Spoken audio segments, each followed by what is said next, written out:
We're going to proceed now with our Meet the Candidates portion, and we just need a second or two to set things up so we get everyone in a good position here. And while they're doing that, let me explain how this will work. Our two candidates are going to sit at the table, and from the questions I received from the audience, I have broken them up into three basic groups. Why do you want to run for the board, and like questions about specific campaign activity, and then specific policy questions. So when they get set up, we're going to give them 3-minute opening remarks, and I'll try to keep time, and I would ask the candidates basically stay to the time frame, but we'll be flexible, of course, if they're trying to make a point.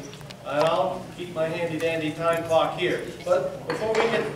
I'm going to embarrass Mr. Chupia because just recently he was awarded a Teacher of Excellence Award, and I really wanted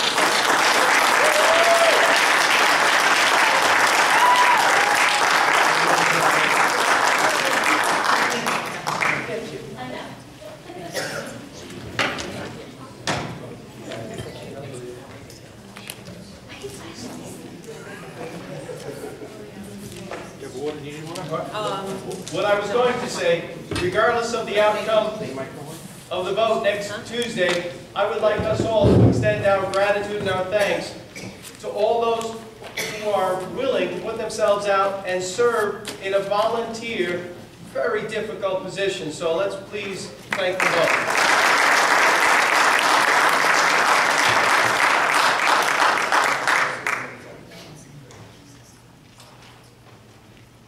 Ms. Panico, as soon as I get set up with my timer, I will give you 3 minutes and you will begin, and Mr. Grable, you will follow. You may begin. Hi, I'm Eileen Panico, for those of you that don't know me, and I'm running for the Board of Ed tonight.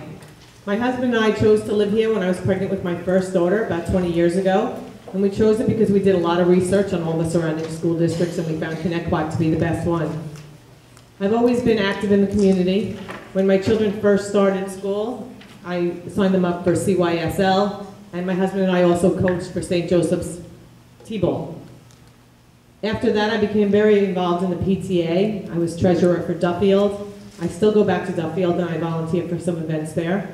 My kids are now in 10th grade, a senior in high school, and I have one in college, and they all went through the Connecticut School District. After that, I became PTA Council President for 2 years. I was Board of Ed alternate, and I attended about 70 Board of Ed meetings in the last 4 years.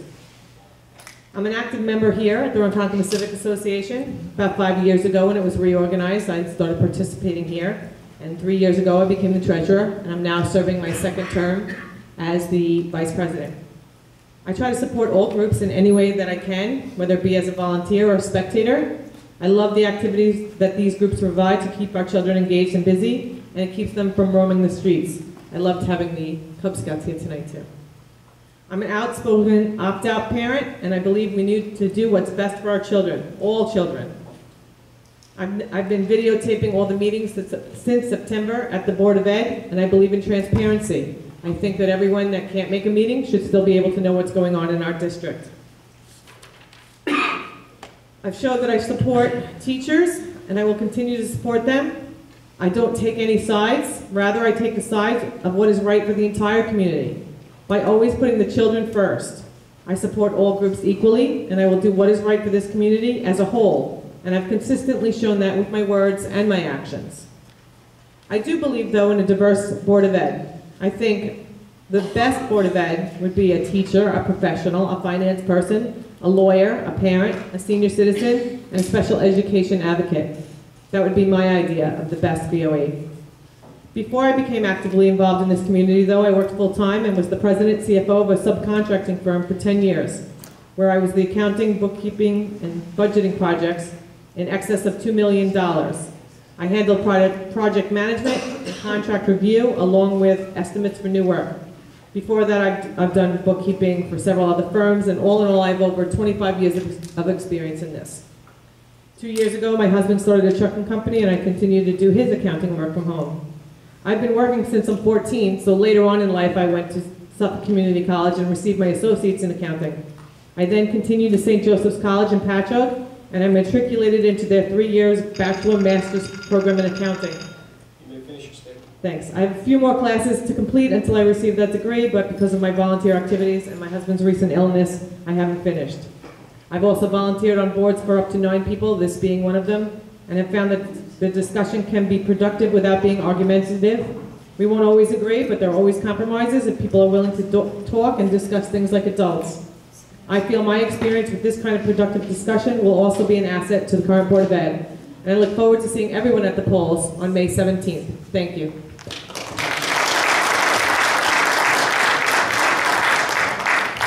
Mr. Graber? Good evening, folks. Thanks for having me here tonight. Let me give you a little synopsis of who I am, a little bit about myself and my background. I have been a Connecticut resident for 45 years.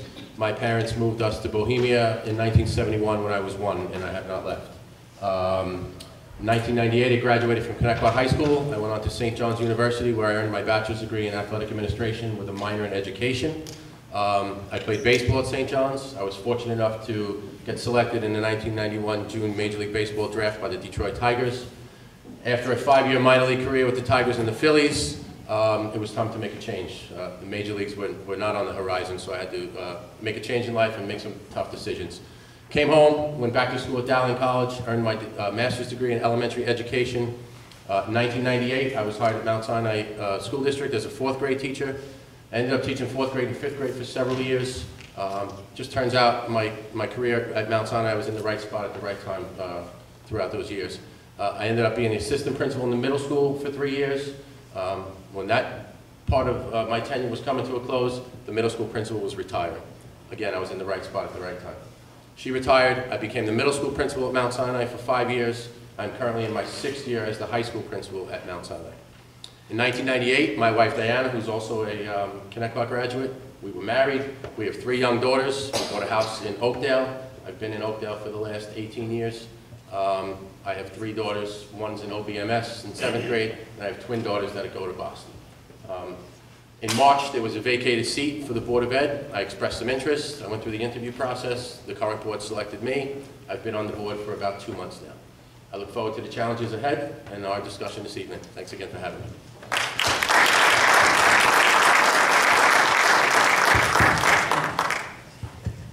So as I said before, I've organized the questions in 3 broad categories. The first will allow you to perhaps elaborate on your opening statement. So I'm going to read all of the questions I believe fit into the opening statement, elaborate your credentials category. If you have a pen or a pencil, if you want to write any of these down, I think for expedience's sake, rather than read one question at a time and have you both respond, reading them all, there may be slight nuances to these questions that you would like to remember in your response. Don't prepare.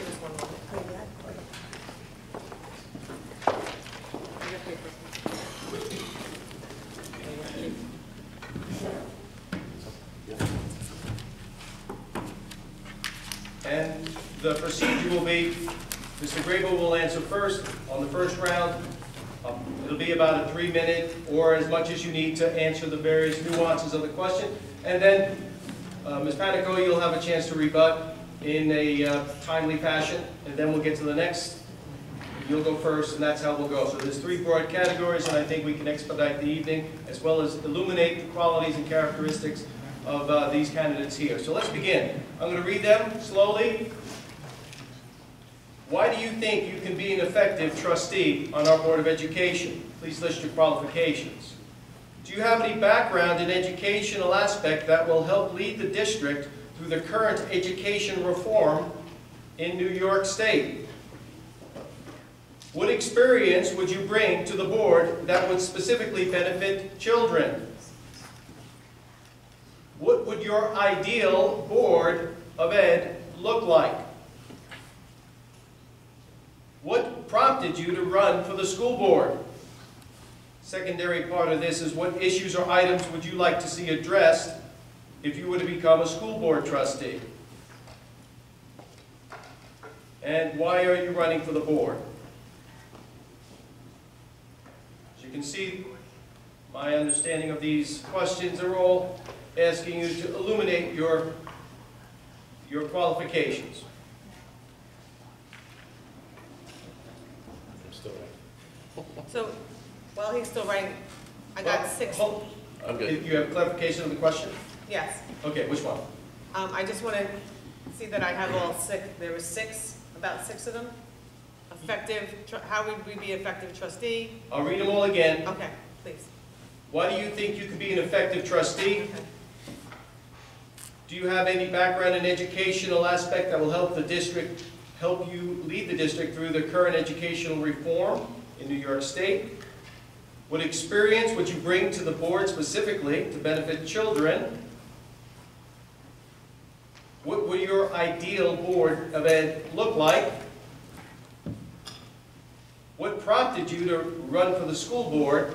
But on this question, there were some issues that may come up in the third category, but it asks, what issues do you think are important? Perhaps we can save that part until after we cover that part of the questioning.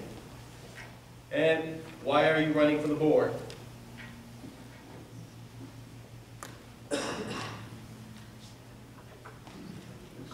Thank you. All right, Mr. Grable, your 3 minutes, please. 3 minutes, that's all that. Took me longer to write it down. And repeat questions. All right, I'll do my best. I'll do my best. All right. 5 minutes, A lot of or until you're done. A lot of what I'm going to answer is going to umbrella several of the I think questions at one so, time. but Okay. take as much time as you need. We want to know why you want to be on the board. So why do I feel I could be an effective trustee? Various reasons. I have personal experiences and professional experiences. I was a student at Connecticut. I know what it's like to be a student at Connecticut. Although it was years ago and education has changed, I have an understanding of what it's like to go through the Connecticut education system. I'm a parent of 3 kids that are currently going through the system. So that gives me a different perspective as a parent and what my kids are going through. I'm an educator. I was a teacher at the elementary level, I was administrator at the middle level, and now I'm an administrator at the high school level. So I've been in all 3 buildings. I'm in the trenches every day. This is my livelihood. This is what I do. As far as what the ideal Board of Ed would look like, I don't know that there's an ideal Board of Ed. I would just suggest that an ideal Board of Ed is one that keeps the children in the forefront of all decisions that are being made. I don't think it needs to be comprised of a particular occupation, but if we bring some different experiences to the table and we all keep our interests focused on the kids and keep them in the forefront of our decisions, I think that's what an ideal Board of Ed looks like. Why am I running for the Board of Ed? It's very simple, to provide our kids with the best learning opportunities possible for the least amount of money. That's pretty good.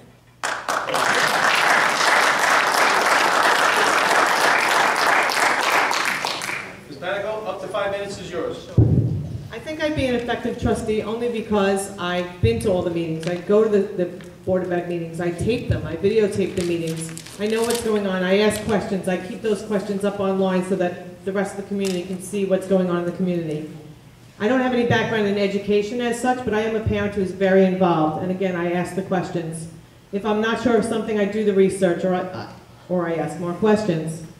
The experience that I bring to benefit children is that I've been involved in the community. I've been in the PTAs. I've done Board of Ed committees and school committees.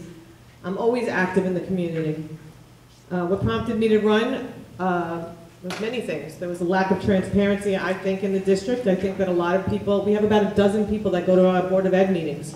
And I think we need a better way to get that information out to the public instead of just once a year having them come here and do a budget proposal.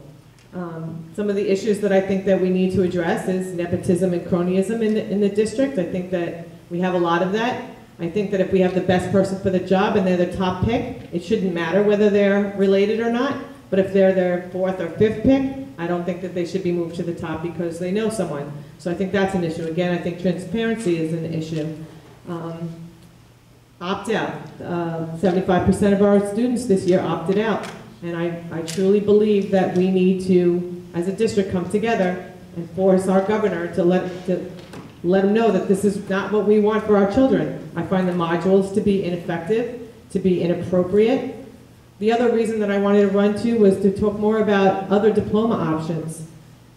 my child's going to get a Regents diploma, but what about the child that's not going to college or that wants to go to trade school? They can't even go to trade school now. You heard Al Graff today. They can't even go to a trade school now because they don't have a diploma. They're just going to get a certificate, which means absolutely nothing. So that's also why I'm running. Those are the issues that we need to address, and it's also why I'm running. Thank you.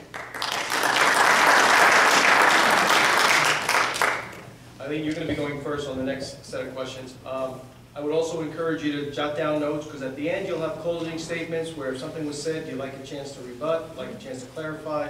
That'll be your time to do that at the end. The next category of questions refer to the campaign process, some of the issues that have been raised. I'm going to read them. A little slow. Okay. When there was an open seat on the Board of Education 3 months ago, did you put your name in? If not, why not? And I'm going to summarize these two and conclude with this one. This questioner is asking about campaign financing, and are you endorsed by any unions? And are they paying for your flyers and banners? If so, did you tell them what should be on the flyer? And this question is in reference to apparently something that was said last night at the Bohemia Civic. I think it's relatively on the same topic about qualifications on a flyer. PTA membership. If you want to clarify whether you are a PTA member, you can do so tonight, and whether or not you are accepting endorsements from the Connecticut Teachers Association, both candidates.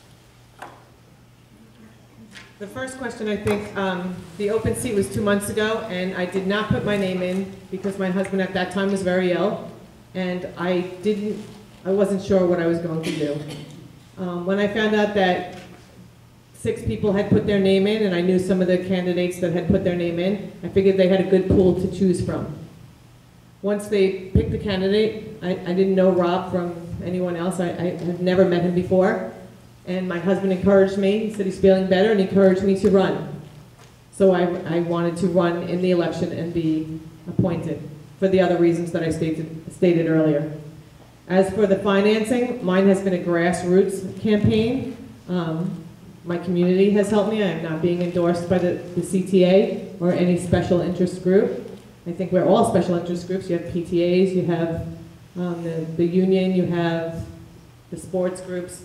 So no, I'm not being endorsed by any of those, just regular parents. I am a PTA member. I was the president for 2 years. I mentioned that for the council, which is the umbrella organization over all the other 11 units in our district. And I was also on the board at Duffield and continued to be involved in RMS.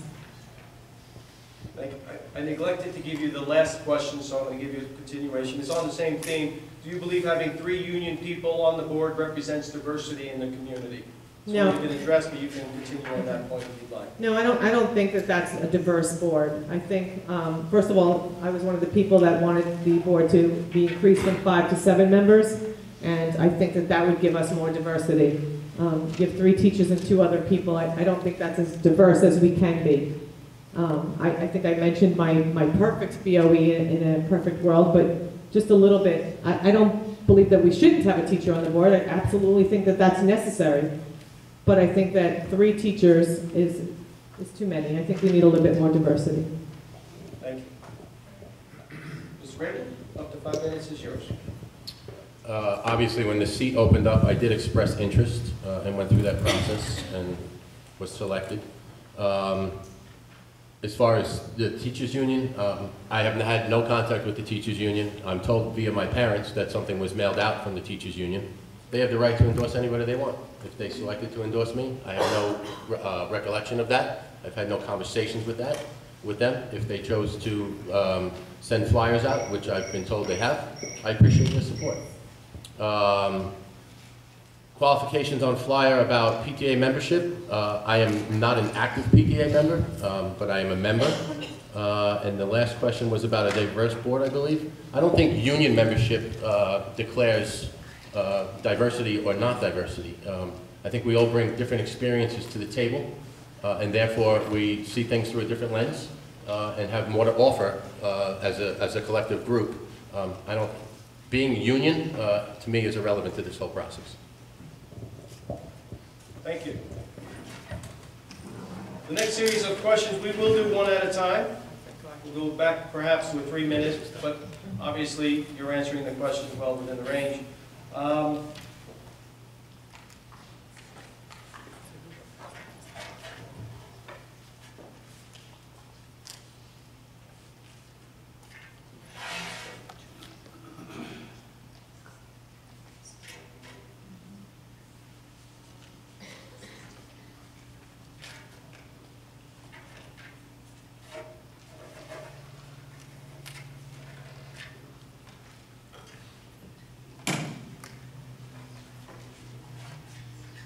There were 2 questions with respect to the cost of our budget and the cost of benefit packages to our employees. It says, Connecticut School District spends a great deal of money on, oh, that's security. There it is. Taxpayers have been asking the BOE to tighten up the language in the bargaining units contracts and negotiate a larger contribution to health benefit packages offered by the district. Would you be in favor of increasing the 15% contribution to health insurance? Is the first question. And Mr. Grable, I think it's you start first. So I'm answering a question about health benefits. Health benefits Yeah. for employees. Right now, they contribute 15% to the cost of their health care. Will you be in favor? There's a few questions with the same theme, but negotiating a contract that increases employee contribution. I don't know that I can answer that specific question definitively. A negotiation process is just that. It's giving and taking, which requires a lengthy conversation about what it is we want and what it is they want. To take one item out of an entire contract at a meeting like this and ask me if I would increase health benefits is a little presumptuous. I think we need to open an entire contract and have conversations about what the entire contract has in it and collectively negotiate a fair contract for both parties. 3 minutes. I'd agree with most of that, except that if there was no 2% tax cap, and there is, so there's really not much room for negotiation. But if there wasn't, then I think I would be more against them not contributing. I would want them to contribute. But with the tax cap, I feel that there's very little to negotiate when it comes to that. So I don't think that, as Mr. Grable said, is an issue that you can just take one item out. Okay, thank you. This next question refers to the actual board makeup. Would you be in favor of increasing the current board membership from 5 to 7? Why or why not? I absolutely would. I'm actually one of the people that went out and got signatures to increase the board from 5 to 7. As I mentioned earlier, I believe in diversity. We work here now with 8 members, it's supposed to be 9, but we have 8 members on our board right now, and we have productive discussions and we get things done. I think that the more diversity that you have and the more different experiences that you bring to the table, the better a community can be. So I'm absolutely in favor of increasing the board from 5 to 7. Thank you. This was something the current board was asked to vote on, and it's no secret that I voted that I wasn't in support of it. But it was predicated on some questions that I asked, and I'll share some of those questions with you. One was, is there any research that suggests a 7-member board functions better than a 5-member board? And I was not provided with any information to support that. Second question was, in prior years, when there was a seat up or there were 2 seats up, were there candidates vying for those seats, enough candidates to support adding several more seats? So if you think about now, there's one seat up and there's only 2 of us vying for that seat. If there were 3 seats up, would we only have 2 of us vying for that seat? So based on some of that information, that's the way I voted on that. I work in a school district where there's a 7-member board. Those members of that board, they head subcommittees. And it's, generally speaking, it's 3 or 4 of those board members that are heading those committees. So based on the information that was provided me, based on my experience, that's why I voted how I did. Wait until we get to the, well, now I'm going to give Mr. Grable a chance to respond quickly. Go ahead. Okay. Mr. Grable said that for the last, just the 2 of us are running for this position, but last year we did have 5 people running. The year before, the 2 seats were uncontested, but the year before that, there was another 5 people that ran. So I do think that there is interest in this community. The other districts, we did do a comparison before. We just said, let's increase this from 5 to 7. The woman that actually brought the petition did do the comparison. And most other districts that have a budget our size do have 7 or even 9 members on their board. So that's one of the other reasons that I do support that. Mr. Grable? I don't need to go. Okay. You're up, Mr. Grable, for this next question. Connecticut School District spends a great deal of money on security. Do you support this type of spending? Why or why not? I work in a school district where there is minimal security. We have a security guard from 10 in the morning to 2 in the afternoon. And luckily, nothing has happened. I don't think we can ever be secure enough. So if we got to keep our staff, our kids, and our guests safe throughout the day and protect our properties, then we need to do that. I think every penny spent on security is money well spent. Thank you. I'm going to agree with Mr. Grable. We have one of the best security districts in the Suffolk County. We're written up in Newsday all the time for our initiatives that we've done here. With some incidents that we've had in our school district, and I don't want to bring any of that nastiness up, I think that our security really did a great job in stopping any kind of major incident here. So I believe every penny spent on security to keep our children safe is well worth it.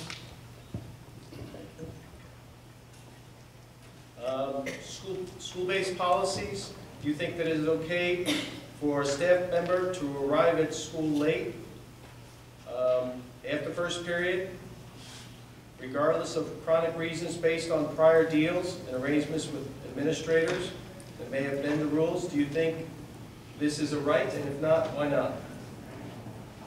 I don't know what's in the union contract this year. It's not posted online. I haven't been able to read it, but if I go to a job and I'm supposed to be there at 8 o'clock, I have to be there at 8 o'clock or I'm going to get docked.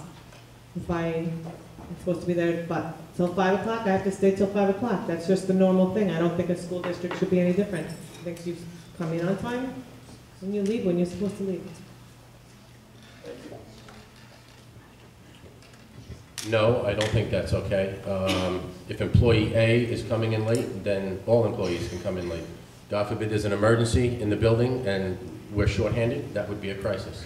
And all of these units are governed by a contract. There's a start time and an end time. Thank you. Next question, I lost track. Okay. How will you, as a board member, handle those students who drop the low scores to keep them motivated to stay in school?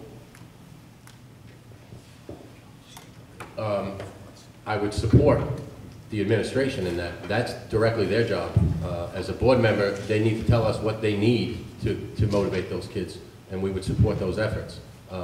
We don't have direct contact with students, so I would defer back to the administration and the teachers for them to tell us, look, we have X number of kids that are falling below grade level, or X number of kids that are not on pace to graduate, and then say, okay, why is that happening, and what do you need to fix it? And then I would support that as a board member.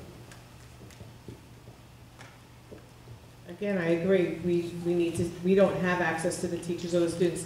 I'm lucky that I do have a student still in the school. I would ask her what her advice was. I would actually try to get her and her friends to give me some advice on what they think is wrong with the school. But we do have to defer to the teachers first, and then the administration, and perhaps make a policy that's, maybe our policies are wrong, maybe our policies are too strict, maybe we need to look those over and see what's going on there. But we need to do whatever we can to help these kids stay in school. We need to graduate, they need to get their diplomas, and they need to be productive adults. How will you unite the board for the changes that parents want in curriculum, various modules, and the excessive high-stakes tests tied to standards that many parents feel are age and developmentally inappropriate, as evidenced by 74 to 77% opt-out rate in ConnectWise? I don't think I'm ever going to be able to change some of the board members' minds on that. I can only continue to fight for what I believe in, and I believe that it's hurting our children, it's detrimental to our children. I believe, again, with a 7-member board, you might have a better chance of saying, no, we don't want to use the modules as the primary source. I know that some of our board members now have tried to do that and have been defeated in the past. Perhaps with me on the board, it might go through and we can direct the superintendent to say, listen, we don't want our teachers using these as a primary source. We want them to use them as maybe a secondary source or a third source, but they should be able to teach our children so that our children can learn the right way, not through these modules, not through the scripted things that say you have to do this right now and then you have to do this. So I don't know how I would actually change someone else's mind. I can only continue doing what I'm doing and speaking out for my children and all children. Thank you. I think it's important for the board to listen to those that are in the trenches every day. As far as the modules, I would defer back to the instructional staff. What is it that you don't like about the modules and how do you want to change it? And what is it that you do like about the modules and how are you going to use it? I think listening to them and gathering information from them based on what they need and how they're going to fix these issues, that's how a board unites collectively to help them based on what they need. I support all parents' decisions as far as the opt-out goes. I'm for higher standards. I think our kids need to be challenged appropriately to compete with their peers nationally and globally, but they need to be challenged appropriately at an appropriate pace. But as far as the modules, I think we got to defer to the people that use them every day.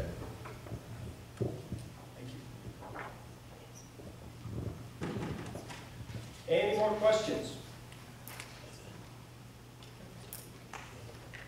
Well, I'm going to give you both 3 minutes to address any issue that came up with respect to the campaign that you're running, with respect to the issues that were addressed tonight. Anything you'd like us to know and how we should consider you. You can ask each other a question. I'm going to allow that for a moment or two. First. No, it's your turn, so you're up. I don't really have any questions. I'll share some concluding comments. I think our conversation here tonight provided an opportunity for you guys to get an idea of our thoughts and ideologies. I just feel that my time as a resident in Connecticut for 45 years, my time as a student, my current experiences as a parent of 3 kids going through the system, coupled with my professional experience, have prepared me well to represent the greater Connecticut community. And if I'm selected by this community to do that, I look forward to the challenges ahead. Thank you for your time. Thanks for having me tonight.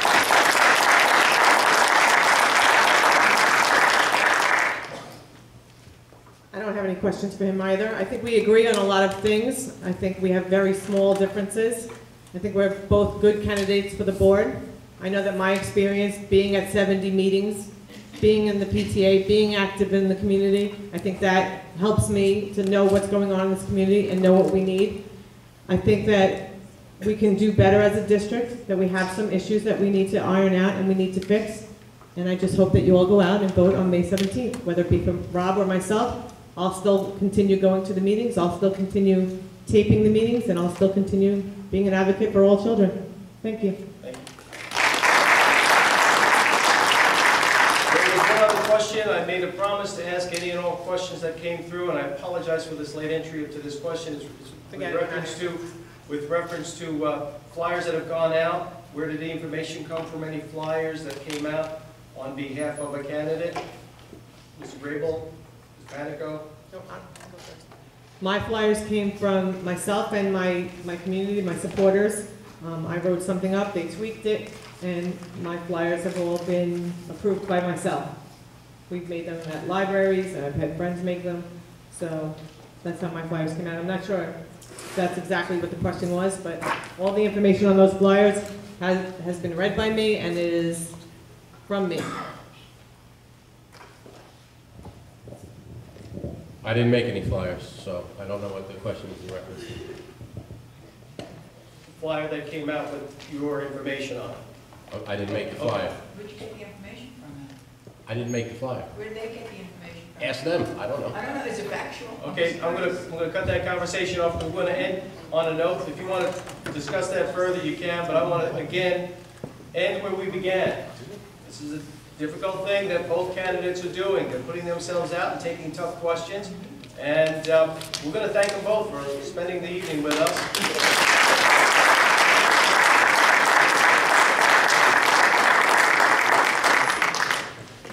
Well, I'd like to thank Mr. Trupia for, again, stepping in and doing a great job. Retirement or not, you're sticking around. You know that. I'm not gonna let you We're not letting you go, so we appreciate